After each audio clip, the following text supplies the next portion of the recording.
Alright, go. Wait. You'll call Oh my. You see me? I already started recording! Can I go? Oh. Hello, people of YouTube.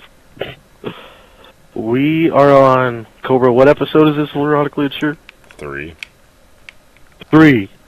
We are on episode 3 of Erotic Literature on the Thecobrastrikes channel, and he is here today to read us a story. I have no idea what it is about. There's one man on the roof, one in there. You are Cobra. Bitch ass squid. Yes, my name is Jano Ojic, dude. Yeah, okay, look him up on YouTube. Okay, guys, this is Yeah, dude, because I have a YouTube. Ice. Jano Ojic. An erotic story, and it's posted by Jessica Hill in Erotic Fantasies.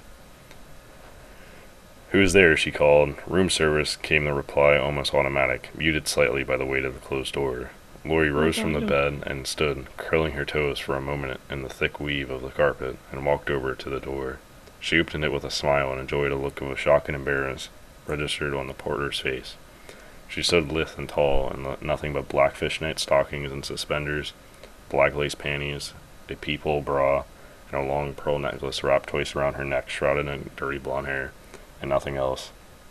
The porter's eyes panicked, trying to drink in and record as much of the image as possible before it was snatched away, while trying to appear to maintain his composure.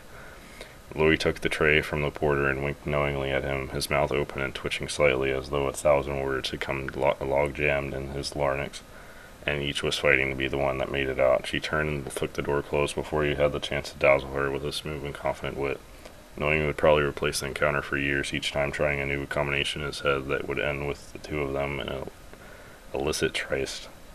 But there was already someone in the bed, and had the porter managed to pry his stunned eyes away from the semi-naked woman in the doorway and glanced over his shoulder, he would have seen the man was already engaged in an illicit tryst. Laying naked on the huge circular bed in the middle of the expensive hotel room was Paul. Restrained by wrists to the iron bedhead and blindfolded, his naked body glowing and defiant in the moonlight from the open floor-to-ceiling curtains, and blushing with embarrassment at having seen like this by a stranger. He listened to Lori approach with the tray and tried to imagine what she might be holding, hear the scrape of metal on metal as she approached. On the tray was an ice bucket, chilling a bottle of champagne, but Paul didn't know that any more than he knew the champagne was not for drinking. Little bitch-ass squid.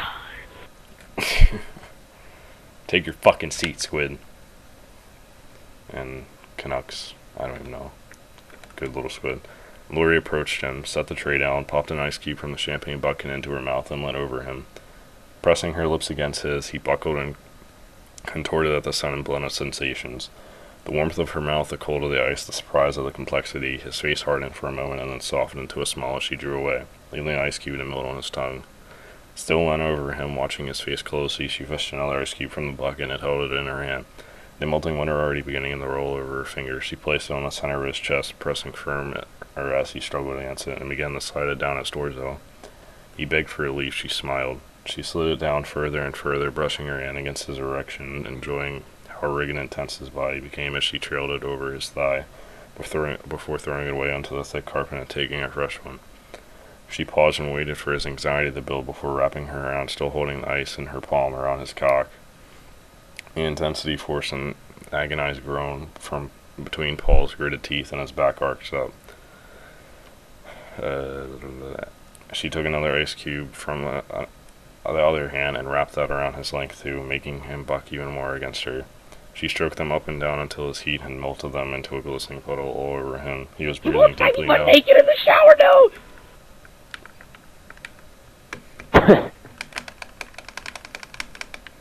Fucking bitch. Take a seat, you invisible faggot. He was breathing deeply now, recovering from the sensations and preparing for the next, his body taut and close to orgasm, and Lori could tell.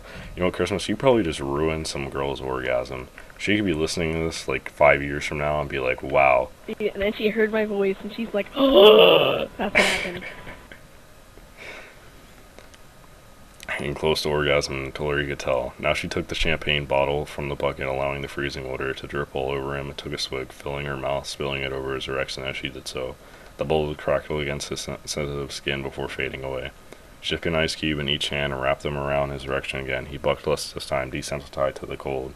And then without warning, she lowered her champagne-filled mouth down and wrapped it around his cock, stroking him with both her freezing hands and lapping the liquid from his length with her warm tongue. The blending of confliction feelings was more than he could take. The fire and ice, and she worked him faster until a primeval groan that seemed to start on his legs and roll up his body was given voice by his mouth.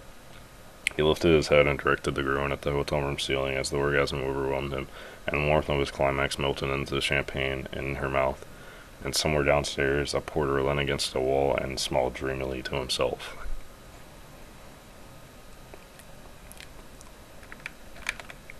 I don't like squids. Okay.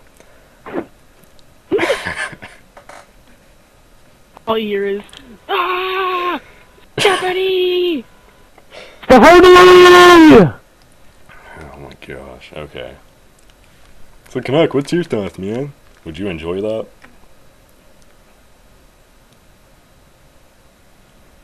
Fucking talk, you little coon nugget. I'm taking that. Swipe to Gino! Yeah, I am. I already So had my dick out. Oh, damn. I'm just gonna leave now. That was only like 6 minutes, too. No. Get away from me. I believe we should pull another story from the book. Oh. Oh. No! Oh. This just fell down really Wait, it's fast. over now? Yeah, it's over. I didn't really What like the fuck that. It was just kinda happened? It was pretty slow. much, he just Different climaxed hentai. in like People 5 different minutes. hentai stories. The hentais are fucking crazy. I know they are. Yeah.